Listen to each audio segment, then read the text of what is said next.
What if I told you that the idea of Jewish people as God's chosen with eternal rights to Palestine is built on myths, theology errors, and genetic fantasies? What if those claiming descent from ancient Israelites are actually European converts, while the Palestinians are the real descendants? Today, we'll look at the archaeological, genetic, and theological evidence exposing this deception. By the end, you'll see why the chosen people idea is historically doubtful, theologically weak, and politically weaponized. Over a century of digs in Palestine shows no evidence for the Exodus, conquest of Canaan, or kingdoms of David and Solomon. Israeli archaeologists like Israel Finkelstein and Neil Silberman confirm these stories were later myths, not history. Meanwhile, archaeology shows continuous presence of Canaanite peoples, ancestors of Palestinians, for thousands of years.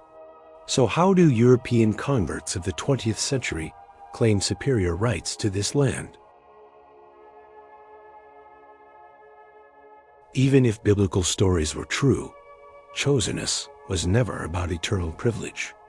It was conditional, tied to keeping the covenant. Prophets repeatedly said Israel failed. Christianity later taught the church replaced Israel. Even Jewish thinkers like Maimonides saw chosenness as duty, not privilege. Modern Zionism twisted this into racial entitlement and land ownership, a political project cloaked in religious terms. Modern genetics demolishes the myth of Jewish racial purity. A 2013 study found most Ashkenazi Jewish maternal lines traced to Europe, not the Middle East. Many descend from European converts, not ancient Israelites. Palestinians, by contrast, show strong genetic continuity with ancient Levant populations. In fact, studies show they're closer to biblical Israelites than modern Jews.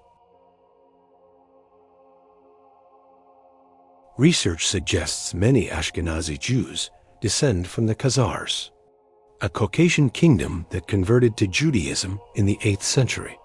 Geneticist Aaron Elhek found Ashkenazi ancestry linked more to the Caucasus than the Middle East.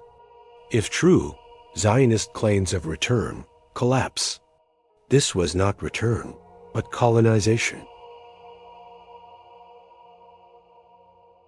Genetic studies confirm Palestinians' deep roots in the Levant. They are indigenous, not Arab invaders. Families trace their lineages in the same villages for centuries. This is continuous presence, while European settlers only arrived recently. For 2,000 years, Christianity taught Jews lost chosenness after rejecting Jesus. Even within Judaism, it was never about privilege. The 20th century reversed this, influenced by Holocaust guilt and political Zionism. Suddenly, Jews regained chosen status. This shift was political, not theological. Colonialism was rebranded as prophecy. Ethnic cleansing sold as divine promise. Without religious wrapping, Zionism looks like plain colonialism. But by invoking chosenness, it became sacred restoration. Evidence shows no archaeology, no genetic purity, no theological basis. Just political propaganda. Ironically, if biblical stories were true, Palestinians, not modern Israelis, are the real descendants of ancient Israelites. But the larger truth? Chosen people thinking fuels supremacism, whether Nazi, colonial, or Zionist. Israel is not prophecy fulfilled, but a colonial project disguised as religion. Ashkenazi Jews are largely converts. Palestinians are the true descendants of the land. The chosen people idea is a dangerous myth that has justified atrocities across history. This isn't hate. It's about rejecting supremacist ideologies and recognizing equal dignity for all. No one is chosen above others. Palestinians are the indigenous people of Palestine. Israel's founding displaced them, and justice requires recognizing this truth. The struggle is not against Jews. It's against colonialism and supremacism. The truth is uncomfortable, but it will set us free.